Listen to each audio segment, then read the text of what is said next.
Well, as I mentioned, this is Education, Research, and Quality and Safety, and the topic this morning is the Clinical Care Improvement Training Program, or CCITP, which is an international collaboration as a strategy to improve hospital care, what works, what doesn't, and strategies for the future. My name is Dr. Bob Crone. I'm the moderator of the session. I'm the Associate Dean for Clinical and Faculty Affairs at Weill Cornell Medical College across the street in Education City. My task is to encourage you all to come to the front of the room, which you're so kindly doing. Secondly is to introduce our speakers and to moderate any questions that you might have. This is a collaboration between Hamad Medical Center and their Healthcare Quality Institute at Hamad, as well as Partners International, which is based in Boston, Massachusetts. I'd like to introduce our first speaker, who is Dr. Raham Hassan. Dr. Hassan is a clinical hematologist. She is also the Healthcare Improvement Program Manager for the Hamad Healthcare Quality Institute. And she will introduce the topic, and subsequently we will hear from Dr. Sajith Pillai, who is a quality analyst, who also coaches and is the coach lead for the CCITP program. And we will also hear from Mr. Duncan Phillips, who is the Director of Process and Quality Improvement for Partners Healthcare, based in Boston, Massachusetts. So with no further ado, I will ask Dr. Hassan to join me here at the podium.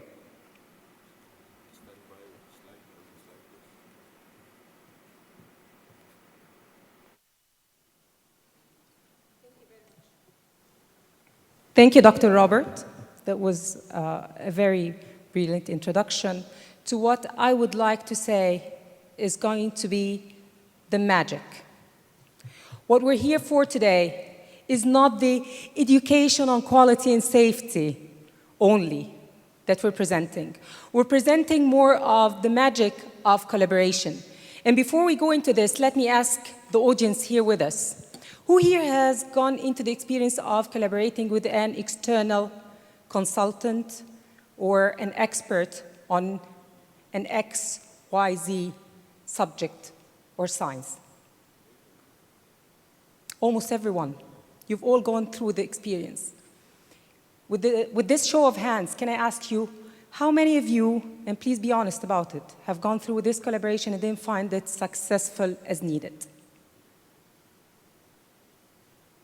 I would say around 50% have raised their hands again. So that's the thing. The challenge is you have the will. You want to do something. You get into collaboration with the consultants or the experts, and it doesn't work. Why doesn't it? This is the magic we're going to show you today. How does collaborations work? Okay? How does it really happen to succeed? People get developed. And the example is going to be the Clinical Care Improvement Training Program. We're depending on you today because we hope this is going to be an interactive session. So if you can kindly, you've been given some index cards. If you don't have one, please ask the help of one of our coaches and project members to give you the index cards. You can go on, write your questions there, or you might want to step up and ask your question yourself. We're going to give you breaks in between the presenters and a big questions and answers session at the end. We make sure that we're going to give enough time for this. Okay? So as I start, I'm going to do this quick introduction into HMC. Not only because, so we're going to have our slides up here.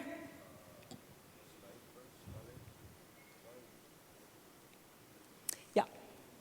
So just to introduce you to HMC, not only because I want you to get to know Hamad Medical Corporation, it's because they're also our employers and our customers. Okay, they are the people that we're trying to train here. So HMC is a hospital or corporate that's serving a population of 2.5 million citizens around Qatar. It's composed of 8 hospitals, around 2,000 beds, and it was established in 1979. Those are the hospitals in HMC. The big one is Hamad General Hospital. That's the general service hospital, secondary, tertiary, with 500 beds. Then comes the Rumeila, one of the oldest hospitals that was recently renovated, doing more of the specialized care. The Women's Hospital is obviously the one offering gyne and obs and neonatology care. Al Khor Hospital is more of a remote general hospital up in the north. The Heart Hospital is the cardiology service hospital. Al-Waqra is more, again, decentralized general hospital, more to the south. The National Center for Cancer Care and Research, where I used to work when I joined HMC, and that's the Cancer Center. The Cuban Hospital is offering more of service to the west, again, decentralized general care. And then we have one extra center for geriatric care. We used to call it a skilled nursing facility, and now growing into a specialized care center called Inaya. Our customers, our staff, are 25,000 staff. 15,000 of those are clinicians. It might tell you something if I tell you that 8% only are Qataris, while 92% of our staff are non-Qataris, which means they end up to be coming from different languages, backgrounds, knowledge, science, medical schools, whatever it takes. The diversity is so high. It does carry the benefit of having the knowledge and the knowledge base and expanded expertise, but also the challenge of the cultural differences, the language barriers, and that you need to tailor things as much as possible to get yourself into a special, what we call these days the Hamad way. Our vision has been always crafted by our managing director as we aim to deliver the safest, most effective, and most compassionate care to teach and care to each and every one of our patients. And this is the best care always strategy that we're applying in HMC. Yet, and I want you actually to step a bit back. Almost 5 years back, and the condition in HMC, and if I have HMC employers here, they would know what I'm talking about, and you probably might relate that to any of your organizations, is that we had lots of quality work around accreditation. The JCI was the thing back in 2010, 2011. Standards, policies, protocols, they're being done. The frontliners, I was one of them back then, a senior resident to a specialist who was feeling, okay, something is going on in those offices and they're going to give us one more policy in a week or two. It was somebody else's job to take care of improving the work that was not actually improving. And we didn't know why. We came with the vision of making it everyone's job. We knew that everyone had to put his input and hands onto it, or else it's not going to work. Things had to be driven locally. Not sure how, but they had to. We knew that there had to be some meaning to stuff that are being reported. I didn't trust the system because I'd report what we call an over or an incidence. Nothing, no feedback comes back at me. Nothing is changing. The system is not improving. We had to make the clinical work relevant and real patient-centered care rather than just accreditation and licensing and regulation stuff, which we do respect, but we have to make it come to life. We knew that this is going to only happen if we have the right leadership, the empowerment. We had to spend time and effort. We had to get our people up to the skills of it. And we believed in one big approach called coaching. And you're going to hear a lot about this word soon from my co-presenters here, Dr. Sajid and Mr. Duncan. We had to start to move. Because when we stepped down, and unfortunately those surveys that you have the results of up here are all coming from physicians. The initiative started with the medical education and the physicians, and we had to step down to them and ask them, how do you feel about it? How do you see improvement work?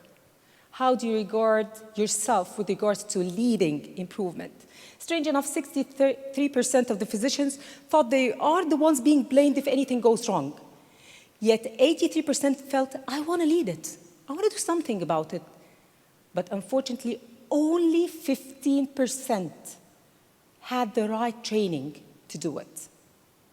So what we're having right now is a good willing staff.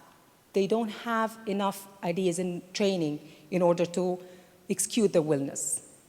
We had to start a movement, prepare clinicians to lead the improvement, and we had to provide them with the right toolkit, the basics, in order for them to go and work on their own, what we're gonna call later their clinical microsystems. We knew we had the limited knowledge and experience, and we never had any sustained projects till then. Everything new is born beautifully, and it goes down within 3 to 6 months. New ideas, new experts, new consultants, new initiatives, and it's always new. There is no sustained. However, we had a good desire to get the knowledge on and to get sustainability happening. So our plan is, we'll have the committed leadership, and we had it. That's one of our key successes. There starts. My advice to you, if anyone in the audience sitting down there thinking of getting their own stuff organized, or if you're way ahead of us even, you have, and I bet you know, you have to have the committed leadership. People who believe in the work getting done. And then get the right expert partners along with you to give you knowledge, science, and push you forward. And then never forget about the continuous improvement, evolving and growing. Okay, because if you let it, it will die. So talking about the committed leadership, this is what we have as a proof of how our leaders were committed back then. Dr. Abdulatif Al-Khail is the Director for Medical Education in HMC, and that's how he saw our status back then.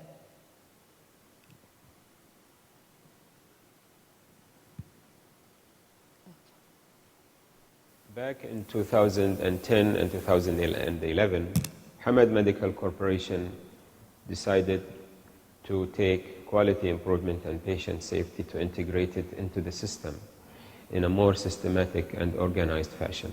We thought that we could not achieve the goals and objectives of this movement towards quality and safety without engaging the physicians who are delivering and leading the delivery of care in the front line. So for this purpose, we worked very closely with partners of Boston to design and develop the clinical care improvement training program that targeted mainly young physicians. We thought that building the understanding and by getting the buy-in of the physicians and to have them engaged and involved and lead quality and safety movement in Hamad. And we are proud today that we ran 9 cycles and trained more than 300 physicians, nurses, and other allied health professionals in the system. And we did not stop at this. The CCITP was the trigger factor for several other very ambitious and successful quality and safety programs at Hamad, such as the IHI Hamad Local Fellowship and the Master of Public Health and Quality of Care at the University of Qatar. This experience has been very gratifying and rewarding for us. We saw significant change in the culture among our clinical leaders. They are engaged and involved in improving the quality and safety in their microenvironments, and they are leading the quality and safety in the system. I think there is a lot for other institutions to learn from our experience, and we are happy to share this experience with those who are interested.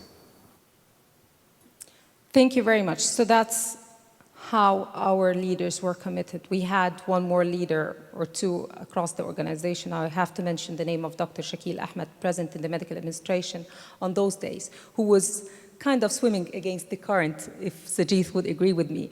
I'm not going to tell you it was an easy journey because the resistance was there, but the committed leadership was covering it. So since we had those, there came the role of the expert partners. We needed someone to help us with the knowledge and on the hows of doing it. And this is where I invite Mr. Duncan Phillips, who's been with us for the past years, helping us with crafting the program. Thank you, Raham. Do I need to ask you at this level if you have any questions, any pressing questions?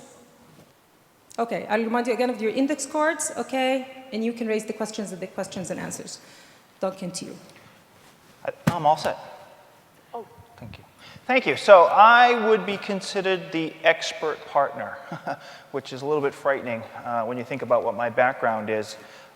Just a quick about my background. I work for a small hospital. It's part of the Partners healthcare system in just north of Boston called North Shore Medical Center. I'd been there about 6 years. Prior to that, I had been working at the Brigham and Women's Hospital doing project improvement work.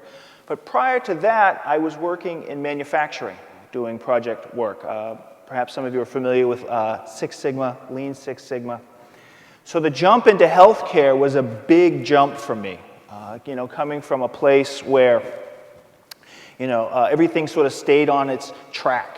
You know, when I was working for a company making circuit boards, it was unlike anything I ever had to deal with in the healthcare industry because circuit boards would stay where they were supposed to stay. They would arrive on time. They wouldn't fall down, and they would always tell you the truth. So when I came to healthcare, it was a vastly different experience for me. And as I was growing into it, in 2011, my boss, Barbara Coining-Davis, who was also a significant part of the CCITP program, who could not be with us today, came up to me and said, "Hey, how'd you like to go to Doha?" And I said, "Where?" He says, "Doha." And I said, what's going on there? And she told me about this initiative that they were doing, and I said, that sounds interesting. I'll go over for a trip and see what's happening. And so I came over sort of with some ideas about what I thought might work based on what we were doing at our hospital, and found a group of very eager and energized people who had a real desire to want to take improvement to the next level, but also lacked a lot of the real skills and foundational aspects. So what the plan was at the time, back then, was to take what we had developed at Partners. So we had a framework of a class structure that was teaching physicians, nurses, pharmacists, other people, quality improvement.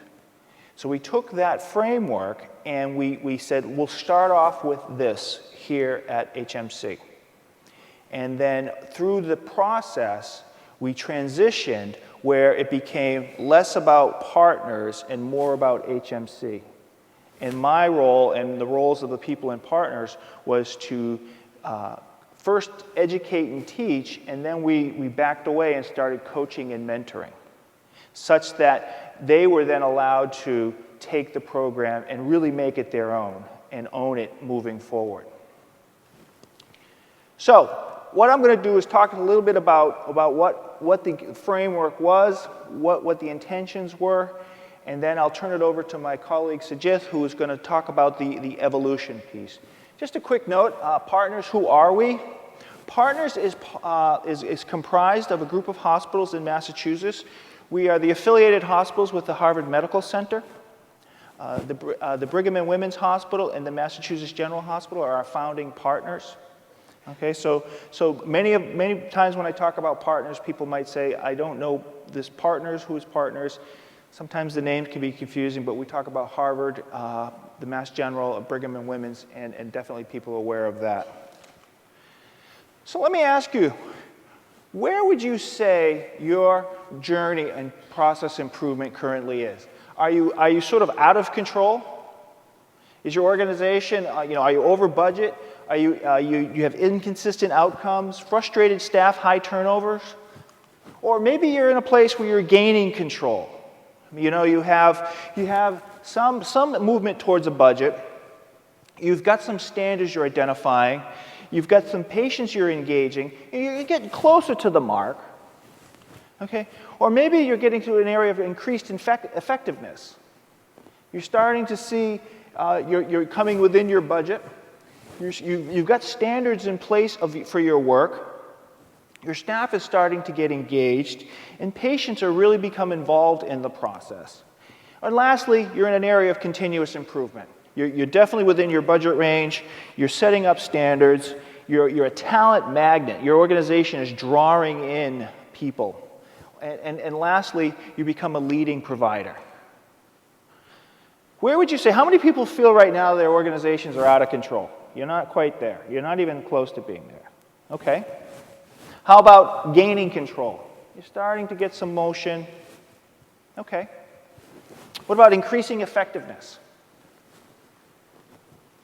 And finally, continuous improvement.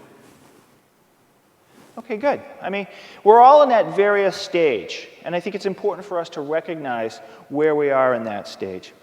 I want to start off and to help us sort of understand what process improvement really involves, and it's a management strategy. Reham talked about leadership commitment. I can tell you from my own personal experience, both in the manufacturing world and in healthcare, if you don't have committed leadership to this process, don't bother. Because of the time and the energy and the resources that it's going to take to really shift the culture, you need that committed leadership. It's not a grassroots effort because it will fail. Good intentions at the grassroots don't buy you the time and the resources that this is going to cost to do. It's about determining a value and shifting, in many cases, the value away from the provider and to the customer. And it was mentioned earlier in our opening session, patients versus customers. I, too, like to call the people that we're serving our customers. Yes, they're patients, but I think we look at them a little bit differently from a patient versus a customer. And also, within the organizations, there are a number of other customers you have to consider as well. Some of you deal with regulatory agencies. Some of you deal with insurance companies. They, too, can be your customers, and you have to start thinking about them as well. The key to process improvement is to identify waste. Waste is anything that is removing that value from the process, and it's also about reducing variation. Okay, eliminating the variation, because when you have great variation in your processes, you have defects. And those are the things we're trying to eliminate. So every organization I deal with has this thing about change, right? So I've come up with Duncan's theory of change. Now, this may be somebody else's theory of change, but my theory of change is simply this. You have a level of anxiety associated with change, okay, associated with your current situation. Things are okay, they're managing well, things, you deal with problems as they come up. The idea of changing is really frightening for people. And the reason why it's frightening, there's a fear of control, a loss of control, there's costs associated with it, there's support systems, there's time, there's all these unknown elements that keep us from changing. But unfortunately, as our processes develop, as the demands develop, our current anxiety around the situation starts to increase. Okay? And suddenly you have safety issues that start to develop. Loss of revenue, for example. Employees are frustrated, longer working hours. And your situation now is such that the fear of change is now less than the current chaos you're currently living in. So you finally decide to bite the bullet and you say, okay, we're going to make a change. And as you make the change, you realize, hey, this isn't so bad. We can do this. Okay, this can happen. And that starts to decrease. Your current level of anxiety starts to decrease, and now you're at a place of success. And you start to grow on that success.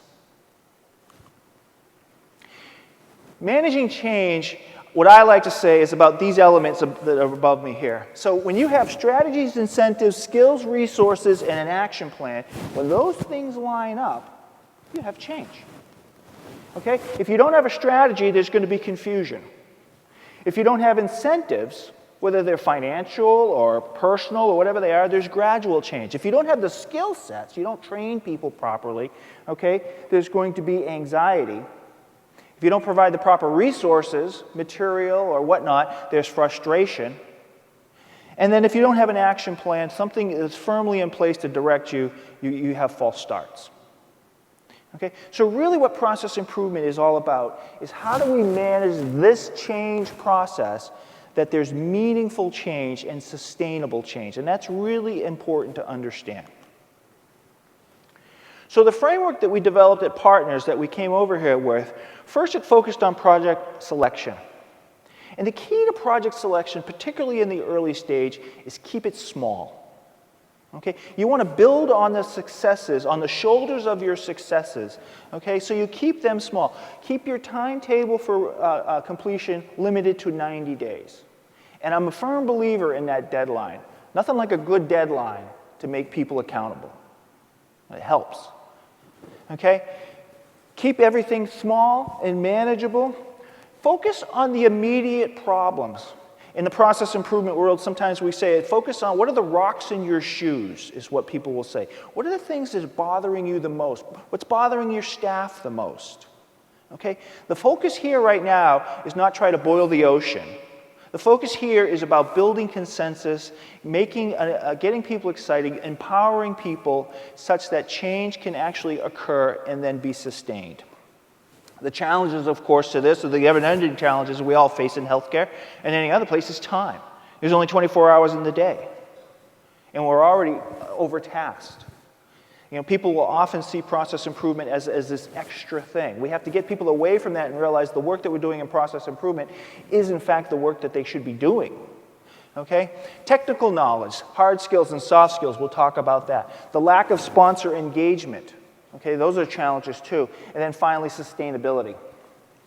Now, when we talk about hard skills, we're talking about the skills involved with process improvement, defining projects, establishing problems, understanding a proper aim, setting goals.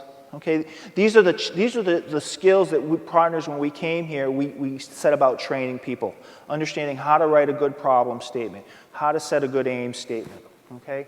And then we got into more data collection types of stuff, started to learn the difference between quantitative and qualitative data, how to understand measurement systems, how to actually do observations of a process in a way that's meaningful.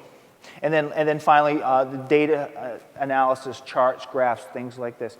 It's been my experience that within the clinical setting, clinical people can really get their arms around this. This is part of the training that they come out of, and they get it. Okay, so this is what people really get excited about a lot of times when we do our. Okay, the next is the soft skills. This gets a little scary for some people because a lot of what process improvement is all about is team-based approach. It's about managing people and managing personalities. Okay, so the other aspect we bring to the table is soft skills training, project management skills training, conflict resolution, communication skills, how to do a presentation, okay, how to set up presentations, how to talk to senior people about your project to engage them and get support for them, networking, critical time management skills. So our training was twofold. We had the hard skills and then the soft skills. This is a quick breakdown of our curriculum. We started out with session 1. And what we would do is we tried to use our sessions to follow the flow of a process. So we would do an introductory, we would do project development, project charter development. We were very interactive in our teaching style, so we created this thing called the dot game, which lent itself to understanding movement and flow of material. We then would talk about data gathering, and then in session 2, we'd get into some more of the analytical sides, looking at charts and graphs, looking at root cause analysis, proper charts. Which charts do I select? Between each session, teams would go back to their hospitals and gather data and do the work. So there was a gap of time between each session. Then they would expect it to come back with homework that the coaches and myself would review with them. And then our last session had to do with managing variation, sustaining change, communication workshops, things of this, to really kind of wrap up their projects. Most often, projects continued after the training. Okay, so they continued with their work, and we would support them through that process. The foundation of the team is critical. And so we'd have a project sponsor, team leaders, and then the team member. What was really unique to the CCITP process was the development of the coach. Now, back in Partners, we had been using coaches right along. We felt it was important that our team leaders particularly had a coach. But here, it was the coaches became more involved in the training aspect, and we actually used coaches during training to sit at the tables with their team members to help them understand. You got to remember, a lot of people are getting a lot of information, and it can be very overwhelming. And so we would have coaches right there. The role of the coach is incredibly important in the team because they're the ones that kind of have to come in after the training and help people make sense. It'll make sense to people as they're sitting at the tables. Oh yeah, that makes sense to me. And then for some reason they go away and it was like, what did he say? What was he talking about? And so having that coach as a resource was extremely important. The sponsor was the person who was the overall responsibility for the project. They did not get involved with the team. Basically, they were responsible for removing roadblocks and providing the resources. The project leaders, this person, I would say their job was to herd the cats. They were the person who would spend 20 to 30% of their time, and it was very time consuming, okay? And they were responsible for bringing the teams together, organizing the structure, doing some training. And it was very critical to understand the amount of time it would take during the project cycle for these people. So that made it important that the projects that they were working on were critical to their own personal department. You couldn't have someone in the emergency department working on a project in the psychiatric department. It wouldn't work because of the time involved. So you needed someone focusing on a problem within their own group in order for that to be successful. The team members were both subject matter experts, and I also encourage non-subject matter experts to be a part of the process because they could bring a fresh set of eyes to the project. And team members had a clear responsibility. They had to be able and willing to come to the meetings, to be prepared. They were to be engaged. Because nothing worse than going to a meeting where you just feel like someone's just going to talk to you and tell you what to do. Because we needed their input. The team members were the people that were doing the work. They knew where the problems were, and they just needed the opportunity to be heard. And so that was what their role was. As I said, our coaches were critical to the process. Okay? The key thing about the coaches was they could not lead the project. And that was often a struggle. Okay? Because sometimes team leaders were floundering a little bit or struggling, and coaches would want to step up. Okay? We would really encourage coaches not to lead the project. The other thing is we tried to encourage coaches to not get engaged with the team members directly. Let the project leaders, because part of the training was helping project leaders develop their own skills. Unless they were asked. If they were asked to come in and do some mentoring or something like that, but by and large, we wanted our coaches to be in the background, to support the team leaders, and to support the sponsors. How are we doing? It was important that we prepared our coaches. Our coaches became part of the faculty. They would move up through. Okay? Your coaches, when you're looking at coaches, you need people with strong analytical skills, positive, solid communication skills, great time management skills, because they're doing this in conjunction with their other work. Okay? That was the power of the coaches, is they had a great depth of knowledge across the organization, but one of the struggles was they still had their day jobs. And so you had to be able to balance and manage that.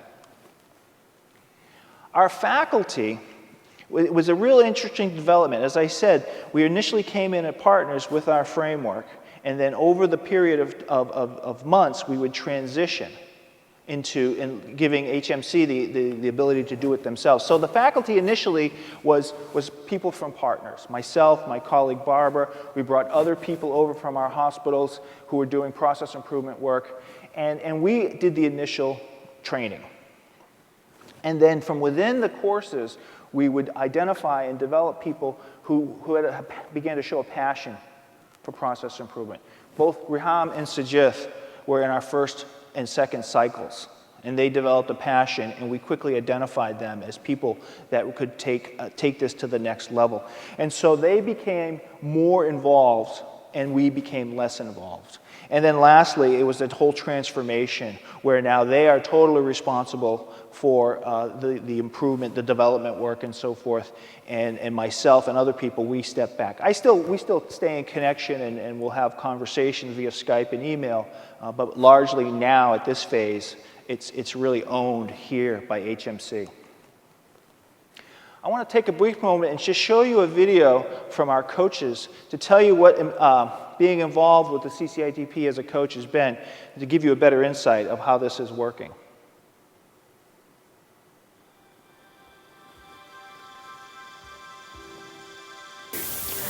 I started 5 years ago at HMC as a nursing quality reviewer, and my vision when I first started was for my staff to have a patient-centered focus and to provide excellent patient care. I was a clinician, which was giving all my time to my patients, my clinics, my duties. I was stuck. I didn't know how to help them more. I did not have any experience in working in quality, but CCITP, the Clinical Care Improvement Training Program, provided me with the ways and means to improve the system we are all part of. From the perspective of the Medical Education Department, CCITP really aids us in achieving our mission of helping residents to be involved in scholarly activity. The program provides the necessary training and the tools to help find areas of improvement and apply change concepts. CCITP also taught me that quality improvement initiatives are not people-centered. You need to work as a team to achieve more.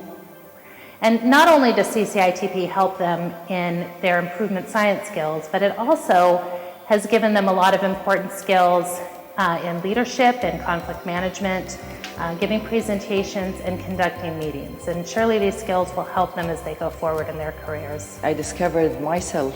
I discovered the team whom I'm working with. I discovered my leader. I discovered the whole organization. I think the CCITP program is successful because it has a group of people who are contributing, who have the sense of contribution without any reward. Another reason that CCITP has been really successful is because the leaders of it really practice what they preach. So taking an improvement approach to all the work that they do. CCITP is a home for every multidisciplinary team member, all those people who cares about patients, all those people who works behind the scene, who really cares about having a good service with patient safety and delivering it in the right way. This is the right place for them.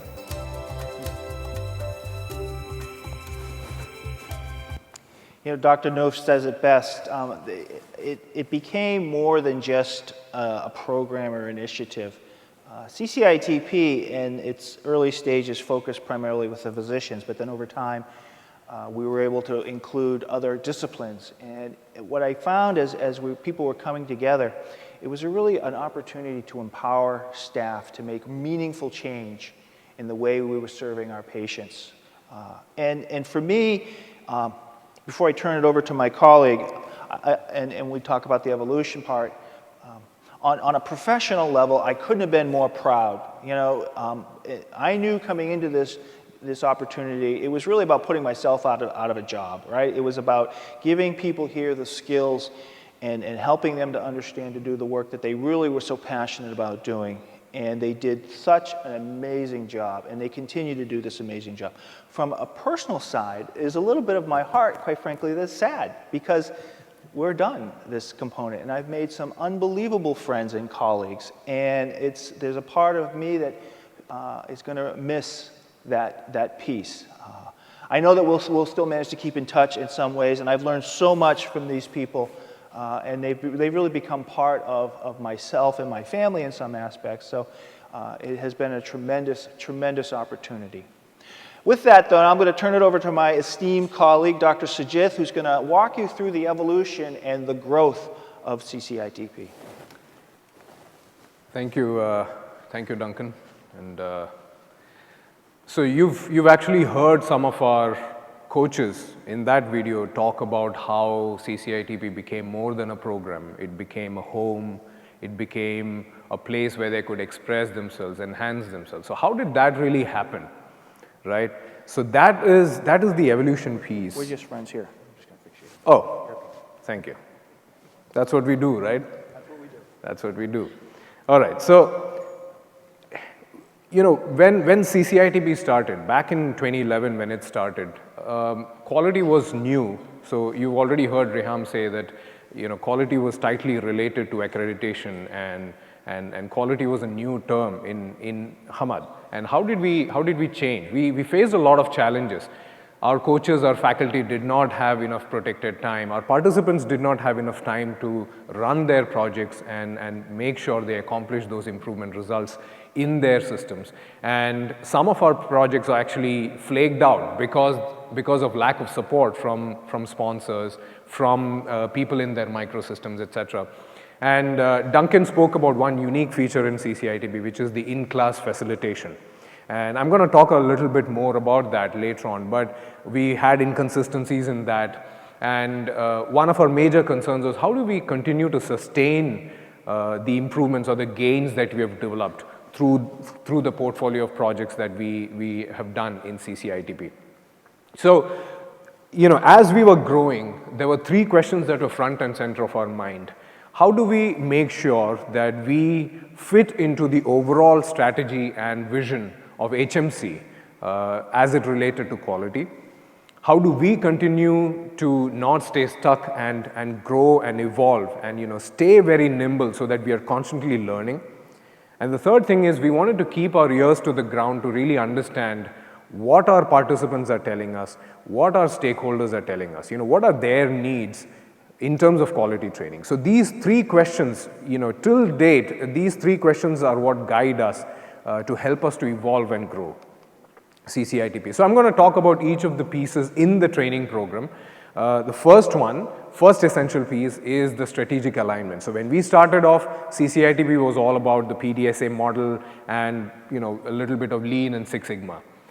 As we developed, as our strategy, the HMC's overall strategy evolved, we had a partnership with the Dartmouth Clinical Microsystems Institute, which brought the clinical microsystem thinking into CCITP. So we adopted that, and then we had, in our overall HMC strategy, we had what's called the high reliability framework. So this is actually the high reliability framework, thanks to Dr. Charles Payne. He's not in the room here. So he's one of the thinkers who came up with this.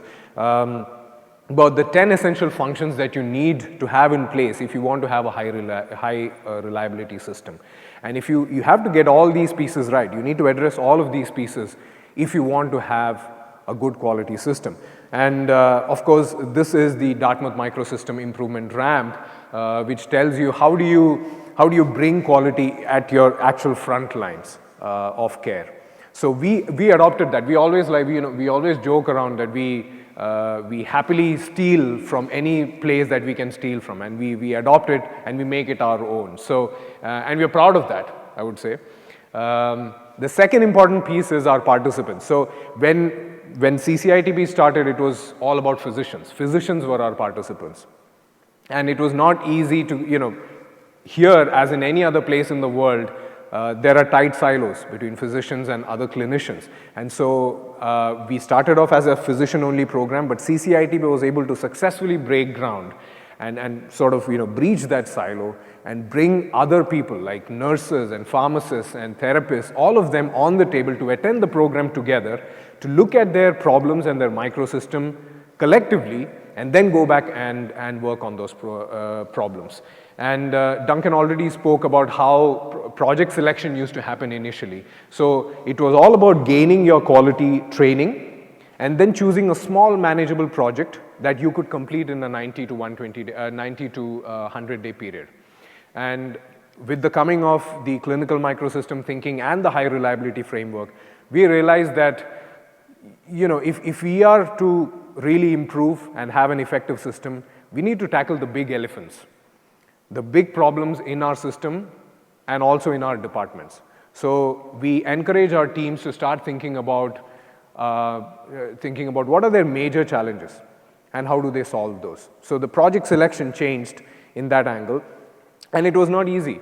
It was not easy because getting the sponsors, getting the teams to identify their major challenges, then picking the immediate piece to work on, and then when the next team from their microsystem comes on board, how do you hand it over successfully to them and make sure that it's sustained? So these are all the challenges we faced as we were evolving. How do you engage sponsors? How do you keep sponsors engaged? Initially, the sponsors were more hands-off. They had to nominate their team members. They had to send the right people. And then, they would come in the end and acknowledge the work that their teams did. But we realized what we saw is in the first few cycles, there were a few departments that were doing really well. And when we looked closely, we found that those departments had very engaged sponsors. These were sponsors who really were keen and committed to quality. They looked at the results, they were encouraging their teams. And so we realized that sponsor engagement is a key piece for success and for sustainability. And so we decided to engage our sponsors more. They had to identify their major challenges to work on. And we also invited our sponsors to come to the final presentations. That's when the teams present their work. They had to come and present their sustainability plan. What do they plan to do after this team finishes the active period of CCITP? How are they going to incorporate this project or this initiative into their system? How are they going to make sure that it gets successfully transferred to the next team that is going to come into CCITP? And now I would like to talk to you a little bit about the internal mechanics of CCITP. And there are three important pieces. There is coaching, there is the active administration of CCITP, and then the internal skills and knowledge that we bring as a program.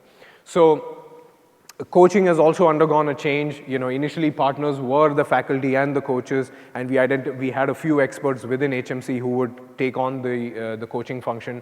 But as we were growing, we realized that we needed to have more people, and we developed a 3-tier coaching model. So here's how it works.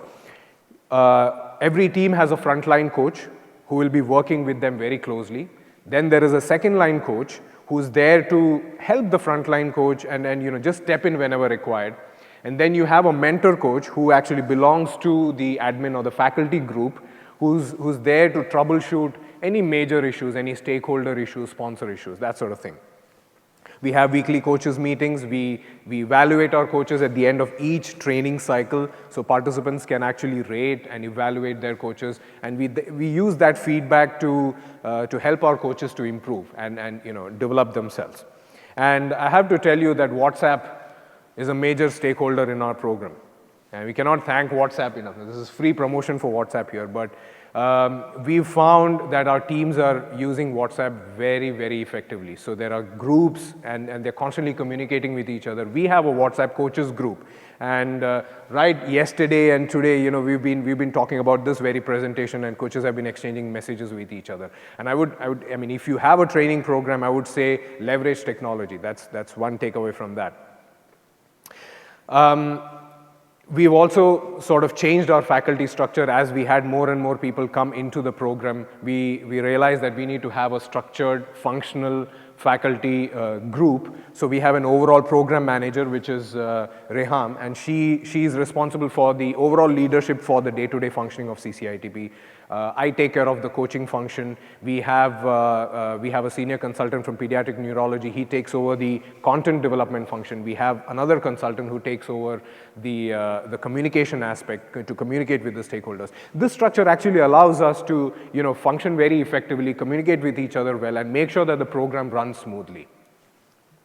And we constantly think about capacity development, because as we grow, internally as a program, the people who are running the program need to develop their own capacity as well. So initially we did not have a plan, but we slowly started developing a plan, and it is still in evolution, I have to say.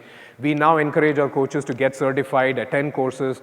The Dartmouth Clinical Microsystems Institute coaches training was one such program, and all of us have been through that program. That has helped us to develop a lot. We have a book club. So one of our evaluation leads actually heads that book club. We discuss quality articles, we discuss quality books, etc. And we have a training schedule. Every cycle, we have a coach's training schedule. We assign topics, and we dedicate a half hour to 45 minutes for that sort of training. Now let's come to what the curriculum in CCITP really is. Initially when we started off, we used to give a lot of quality tools to our participants consisting of PDSA, data collection and stuff like that. And then we started thinking more about why some projects succeed and why some others may not.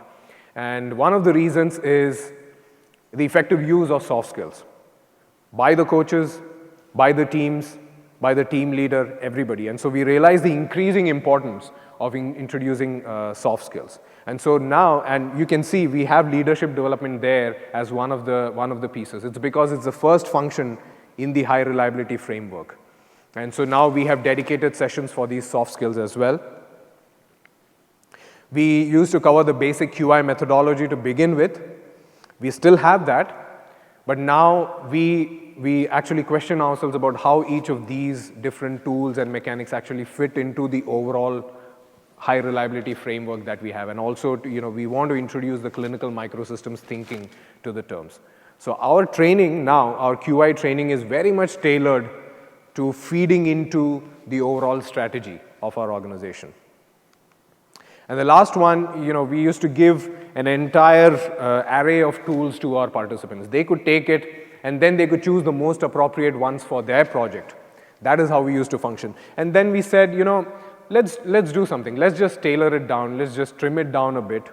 Give them give them fewer and fundamental tools to work with, and save some of the more advanced topics for what's called a CCITP2, an advanced level of CCITP, and Reham will be talking more about that in her section. Now, I want to, if you already have a training program, or if you're thinking of having a training program in your organization, I just want to run you through what really happens in CCITP, right? How does a cycle flow? So a cycle typically runs for about 4 months. We have an introductory session, which is 1 day. Then we have a module 1, which is 2 days of training. 1 month later, we have a module 2, which is again 2 days of training. Then a module 3, 2 days of training. And finally, we have a presentation session where the participants, the departments, they come back with their completed improvement initiatives and share their work. What have they done? What were their improvements? What were their learnings, etc. Before each of these modules, we have a prep session where our presenters, people who are presenting those sessions will come, they will rehearse, they will get their feedback, they get to fine-tune their presentations. On the actual day of the classroom, this is what we follow. So we have presentations, we have worksheets, and we have developed a case study that flows through all the modules. So this is a homegrown case study, and we present improvement problems as they happen in a hospital. Okay, so if you can think of patient flow problems, or if you can think of documentation problems or patient safety issues, we've built all that into the case study, and we use that to introduce the science to our participants. And for example, now, in the first module, we teach them how to write an effective problem statement. Then how do you set a smart aim statement? How do you go about your baseline data collection? How do you understand your problem? How do you develop a project charter? Very important. So Duncan spoke about all that. So we introduce those topics through the case study in the classroom. Then we give the same assignments to the participants, so they go back and they use all those tools for their problem. So they have 1 month's time between module 1 and module 2, which they use to apply all this training to their own problem. So those are the assignments. And we are always cognizant about using adult learning principles. So, it's not just a presenter standing and talking to the audience. It's highly interactive. We make sure we have videos, we have case studies, we have table coaches who will be sitting at the tables and working with the teams. And now, as Duncan mentioned, Reham was a participant in cycle 1 of CCITP, so she goes back a long way. And I was a participant in the second cycle of CCITP. We have a plan for people to come into CCITP and evolve. And this is something that is very exciting for our participants as well. So many of our excelling participants go on to become coaches. They then come on to present some sessions as they develop more expertise. And some of the most excelling ones then come on as faculty. And we have dedicated coaches training sessions, as I mentioned, where we give them coaching skills. How do you coach? How do you understand quality topics from a coach's perspective so that you can critique the work and give effective feedback to your teams? And we spend a lot of time on soft skills training as well, and give coaches opportunity to develop themselves. Give them more avenues for developing their coaching skills as well as their quality skills. Now, I want to give you a small sample of what happens during our CCITP sessions. Like I said, it's a lot of fun, and it's a lot of running around. It's a lot of calorie burning, and it's a lot of good learning as well. So, Oops.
you have to understand, for most of these clinicians, this is their first exposure to quality.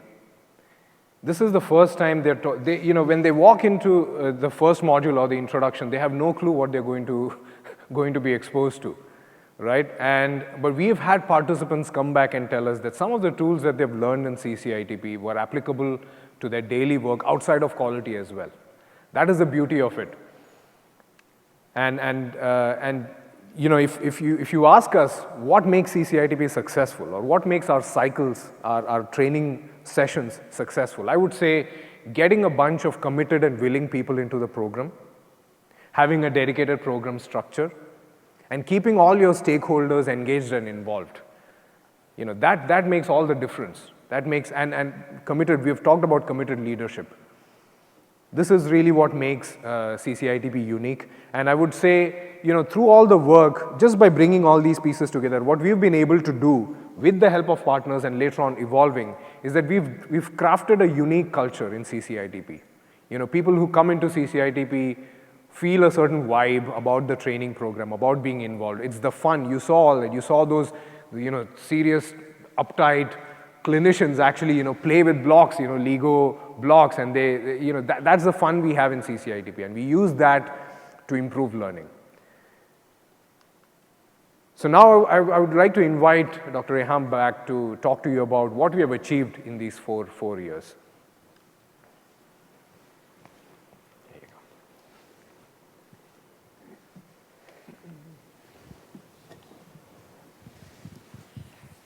Hi again. So I'm not going to take long, but I think you heard Karma in one of the videos saying that we like to do what we preach. So we keep encouraging our teams, go back to your departments, study, collect data, measures. So because we talk this way, I'm going to take you through some numbers. But before numbers, remember the resistance we were talking about early on. The initiative was not welcomed with open hands at the beginning. The culture was not ready for it, okay? Some people were saying it's not going to work. How can you imagine taking frontliners to train them, to make them improve their own systems? They're not even happy with us trying to help them. How about them taking the lead? 1 year through the program was highly recognized locally within HMC, that it earned the Stars of Excellence and the Managing Director Award, which it's the highest award in HMC. And in 2014, we were blessed by the recognition of the Hamad Healthcare Quality Institute. Being launched last year, the Institute was looking into the right capabilities around HMC and the right initiatives and programs to be under its umbrella, and we were one of the few blessed programs to be chosen to be under the umbrella of the HHQI. If this is our structure belonging to the HHQI and also having our continuous sponsorship of the medical administration and the medical education departments, being under the guidance of the Hamad Healthcare Quality Institute Director, Dr. Charles Payne, I can see him sitting at the back there. I could see you just walking in. And the Executive Director of Quality and Safety, Dr. David Vaughan. But I should not neglect on this chart, just because the chart would have been so chaotic if we had everyone there. I should not neglect a very important layer of faculty and coaches that are consisting the current chart of the CCITP. This was not planned, but I really cannot stop myself from doing it. So I'm going to call names, and please stand up. I know this is not the goal of this one, and people sitting here are coming just to hear about the education and the training. But please bear with me for a minute, because I owe them this. Dr. Khaled Awad, Senior Consultant Pediatrics, and he's the academic co-lead of the faculty. Thank you very much. Ms. Khawla Al-Atamna, she's again the evaluation co-lead on the CCITP and the book club initiator. Thank you. And we have a few of our coaches again with us. I think Ms. Ghada Al-Mandouri, who came on with us in 2014 as a volunteer. And when I say volunteer, all our coaches are actually volunteers, but Ghada was volunteering from even outside HMC. She was not an HMC employee when she started working in the program. She came in one day just to watch what we're doing, and she got hooked up. That's what happens to people when they come and just watch the CCITP. Try attend one of our modules and you cannot resist it. You're going to join the group by whatever it takes. She was leaving her home, coming and working for free. Right now, she's an HHQI employee. She made it through. We have also Dr. Muna Al-Rashid from the medicine department, who's been an excelling coach with us in the CCITP for the past year. Did I forget anyone else? And of course, we have Dr. Charles Payne, our director and supporter. And he's been, thank you very much, Dr. Charles. So Dr. Charles hasn't been also only the director of the program. He was the saver at a point when we were kind of graduating the Partners Healthcare School, and we were in the middle of losing our founder, Dr. Shakil Ahmed, who had to leave to Canada for personal and family reasons. Stuck as a program, we felt kind of homeless and leadless. And it comes again to the committed leadership. When he showed up in the program's life, saving the program, pumping in lots of energy and ideas and thought. And it really had made it a great transformation over the past 18 months. To that, we are so much giving you lots of credit, and we're thankful, Dr. Charles. One more thank you to people who might not be here, to our families. Because most of our work is volunteer. We do lots of work at home. We do lots of work on weekends. Okay, so our families are big supporters. I've got my husband sitting up there in the upper tier saying hi, so that's why I wanted to send some thank you. Thank you for the support. Talking about committed leadership and support. So this is the types of support that we're getting these days in HMC. Hamad Healthcare Quality Institute was launched in the 2014 Middle East Forum by our Managing Director, Dr. Hanan Al-Kuwari. HHQI was established with the single-minded purpose of improving the quality of healthcare within our own organization, as well as the local healthcare sector in Qatar, and subsequently in the region and beyond. CCITP has become a key and critical component of HHQI. At CCITP, our highly experienced team works tirelessly to inspire, train, and coach healthcare teams to design and improve their clinical systems and deliver best care always to our patients. We see the role of CCITP team to expand to all across HMC to provide a critical resource to our clinical teams. So that was Dr. Adil Bhatt, the Chief Quality Officer of HMC and the Director of Hamad Healthcare Quality Institute. A few numbers. I'm not going to bore you so much with those, but before we head to that, at one point or another, we had to sit down and get ourselves organized. Okay, lots of great work was being done, but we know if we want to do more, we'll have to arrange ourselves and put ourselves into order. That's why we spent a couple of sessions that we call strategic planning sessions, full days, where we sat down together as core faculty crafting our vision, mission, goals, and measurable objectives. We have now, today, the vision of being the center for capability building on improvement science.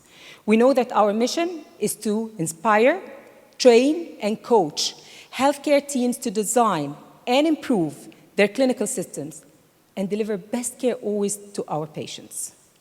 We have goals of building capacity and capability and also sustaining the clinical improvement projects with different number of measures that do answer to those goals, as number of participants being trained, number of participants feeling confident to lead quality, and the percentage of projects that are sustained.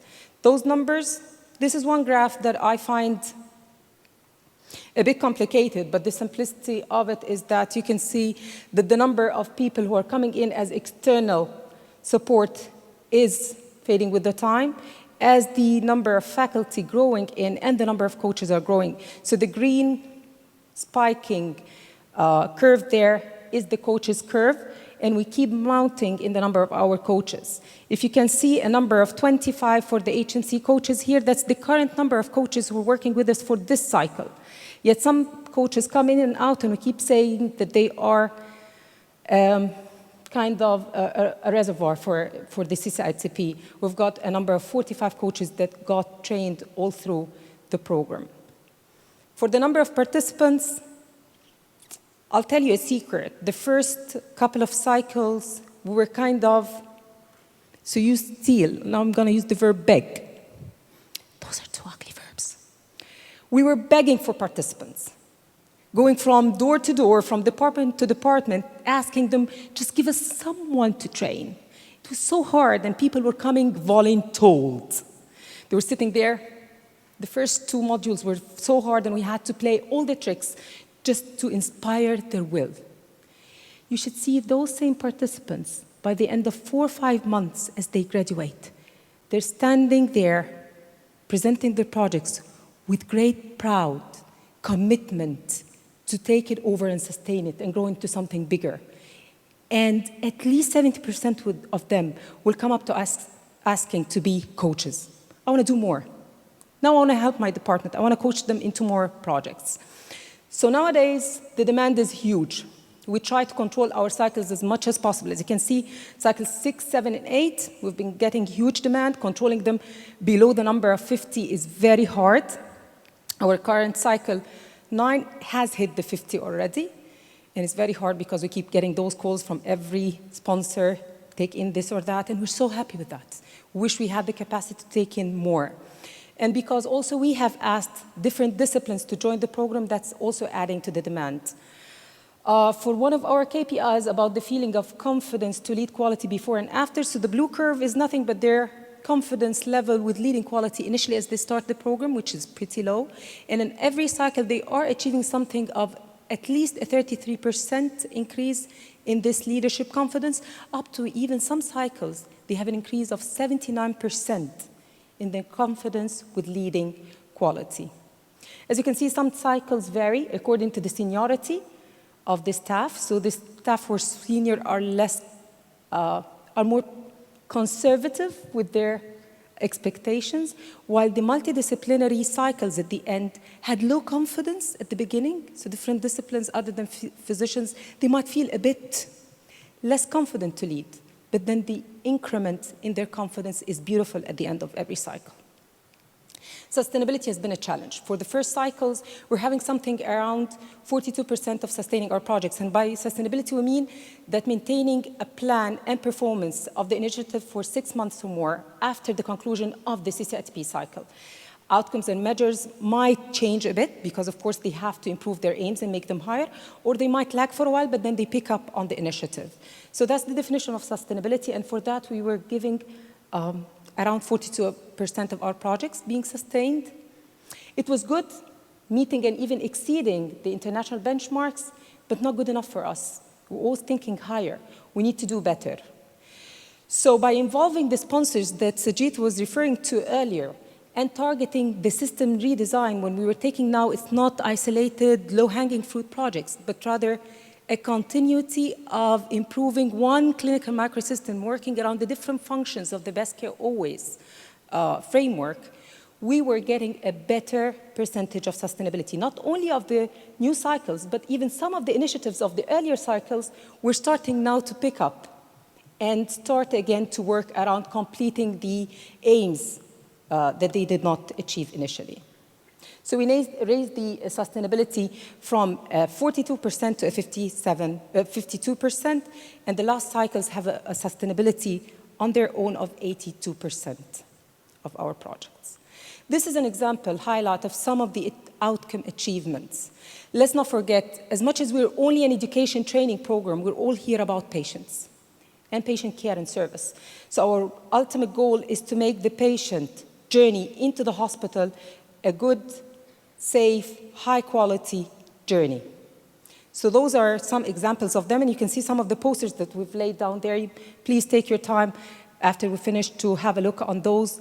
And we have our microsites. I think you've been having those acquaintance pieces of paper. If you leave your name and your email with us, I'm going to email you back all our contacts and our link to our microsite where you can see all the details about the program, all the projects, the 300+ projects that were done over the years. I'm going to email you even the presentation slides. We believe in stealing.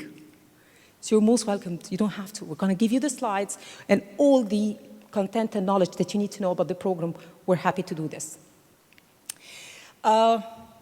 Building people and building capacity. It wasn't only about the participants. We did understand that in order to answer for the demand, we had to build ourselves, develop our coaches. We've now secured 45 coaches, which is almost 20% of the coaching demand in HMC from different disciplines. They do vary around senior consultants up to nursing, pharmacists, quality personnel, and even education personnel.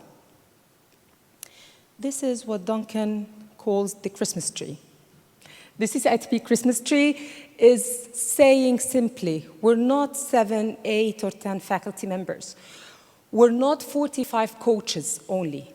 It's not about a 100-plus project or a 300-plus graduate. It's about the 1,000 graduate, the 1,000 member out there who came in contact with one or more of our projects.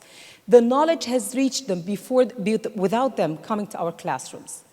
They have come in contact with the knowledge, with the will, with the inspiration, with the coaching, with the other team members who do come to our classrooms. And this is, for me and for the team, the big change in culture that we might have achieved. We've also managed to spread in 100% of HMC hospitals and 95% of the clinical departments. We have the aspiration of developing more programs based on this success. Remember, this is all about grow and sustain, so we don't stop. Every day there's a new thought, something, one small piece added into the big picture. So we're developing CCITP 2 now to be the tier between CCITP 1 and the fellowship and the master's program, and that's something that we're working on, and also a leadership program. And I think for this one, Dr. Charles Payne has a word to tell you here.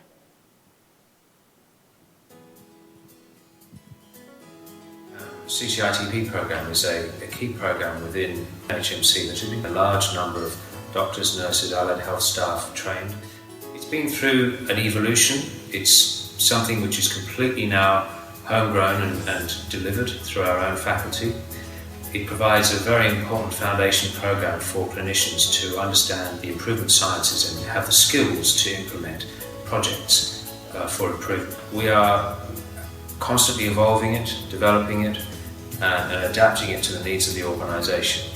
In the next phase of its development, we are going to establish a CCITP 2, which is targeted at those who've already been through the programme but who have a strong interest in quality improvement.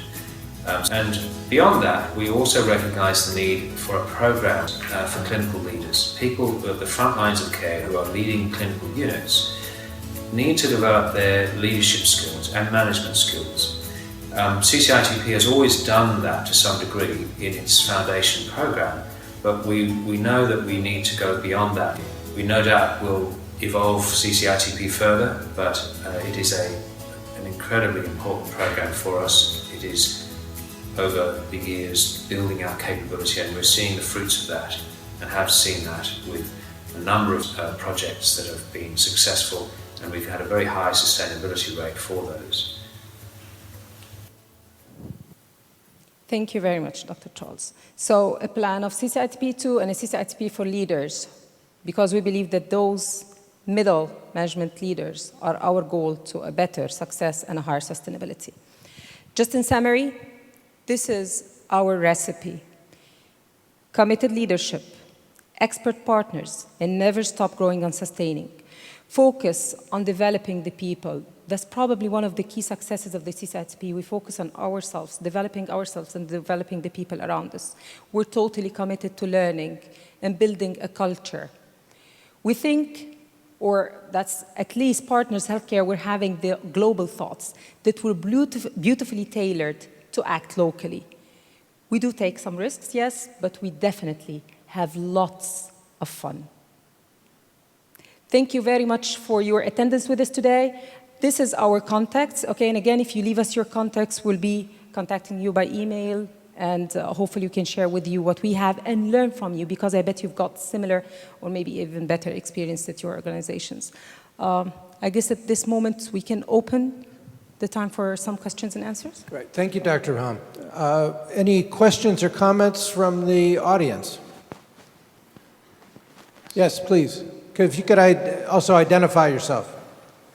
Good morning. I'm Mr. Poon, come from Hong Kong, public hospital. And I'm doing the same job, training and development in my hospital. I want to ask, do you have any indicator to identify the effects of training for your participants? For example, the incident rates, etc. Incidence rate. Take the question. That's it.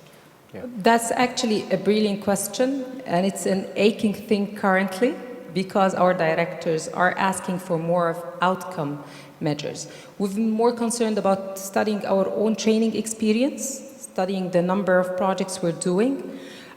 Each department have taken more the ownership of studying the impact of such training within the departments. So they are following up with their programs, their projects, and their impacts on the patient service.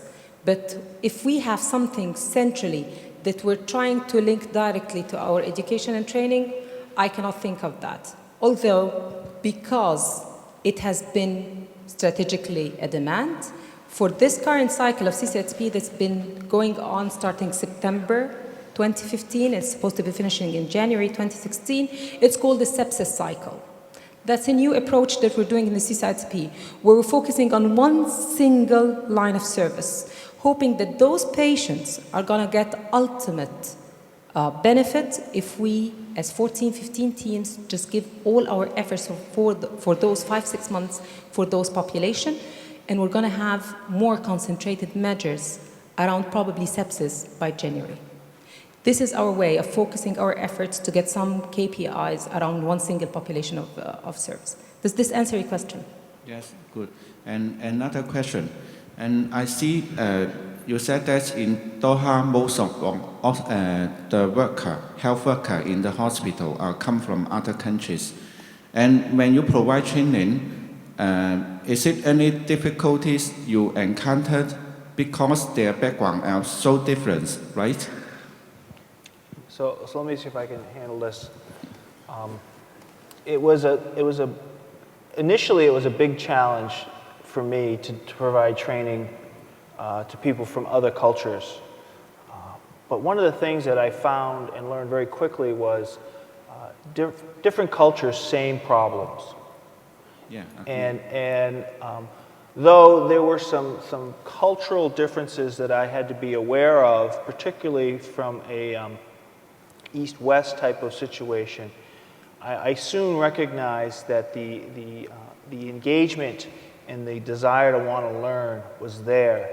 And so that became less of a barrier than I originally thought it was going to be, because we were, in essence, all talking the same language. And for the any... No, I mean, I was just going to say, because even in our participants, we have several nationalities, people who speak a lot of different languages, and you know, they bring a lot of unique perspective, a wide range of perspective to the topics that we train them in, and that adds to the richness of the program. So we have found it to be valuable, actually, to have that diversity. Okay, thank you. Thank you. Thank you. Any other questions or comments? Hello. Yes, please. Mindy McKenna, United States. Thank you for an excellent session, very helpful.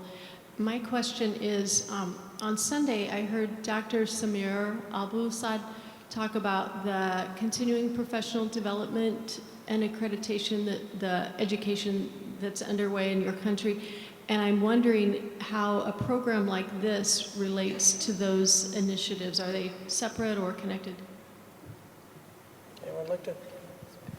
Well, thank you very much for the question. As you might have heard in one of our videos, Karma Byland is the Assistant Executive Director for the medical education, and it wasn't realized early on. So see, things were not that planned when we started, but then we started investing on the success that's being done. So midway through it, we could recognize that the program was actually a good answer to the ACGME requirements. So we're bringing in residents to get trained on quality, do some projects, and eventually it falls within their program requirements, and it fulfills the requirements of this ACGME accreditation. That's why I can see lots of people coming from the family medicine. The family medicine department has been one of the brilliant departments using such an approach, okay?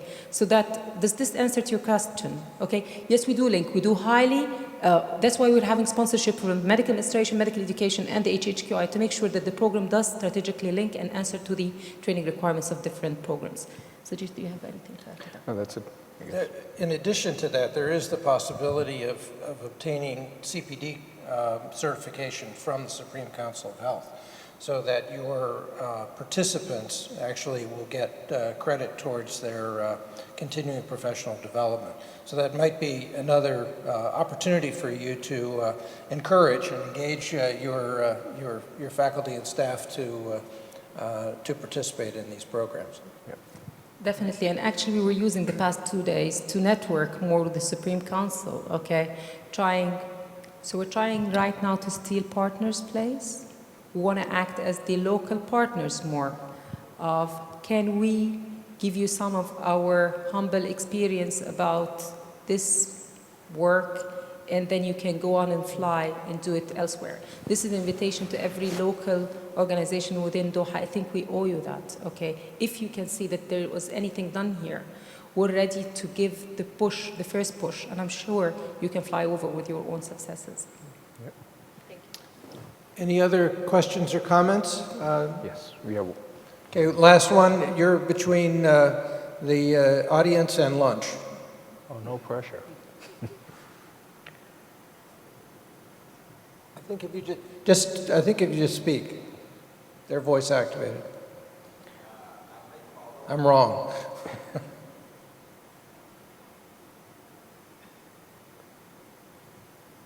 Assalamu alaikum. I'm Haitham Awadallah from Sudan. First, thank you for sharing this success story. Continuous and non-stop efforts. I would like to raise 2 points. The first point, what about transferring this success story with others? Yes, you are receiving experts from outside, and you build this nice program. Now you are expert in such area.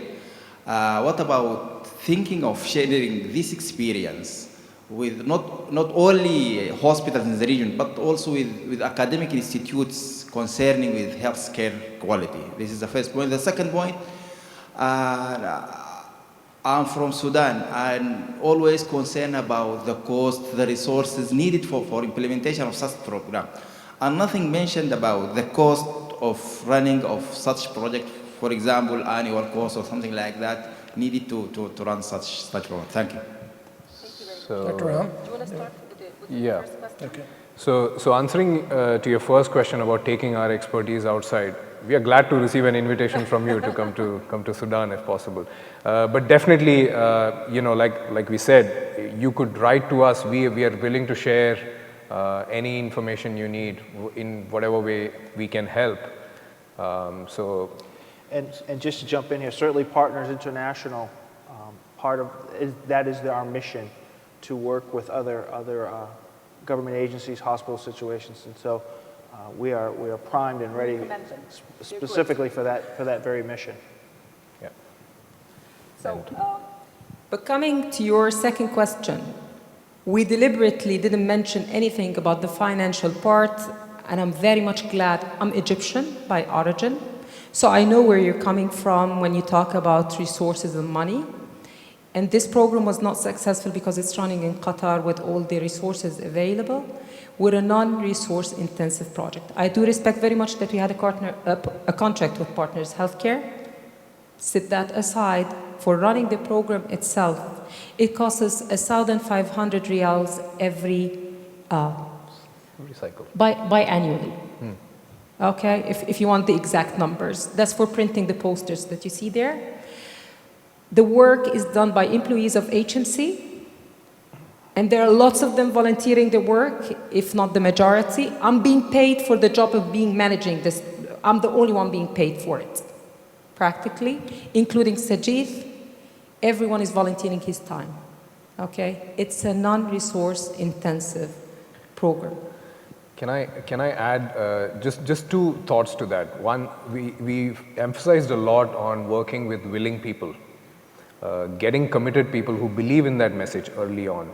So that makes sure that you don't need to have a big budget to make it successful. And the participants, once they get it, even the solutions they implement will not be resource intensive. They will find innovative solutions. We give them the science, they go and play with it. I mean, you don't need money to eliminate waste. You need a passion. You're going to gain money, actually. Well, thank you very much to the audience and to the panelists. It was a great experience and event, and I hope you will all join me in thanking the panelists and giving them a round of applause. And thanks for your attention.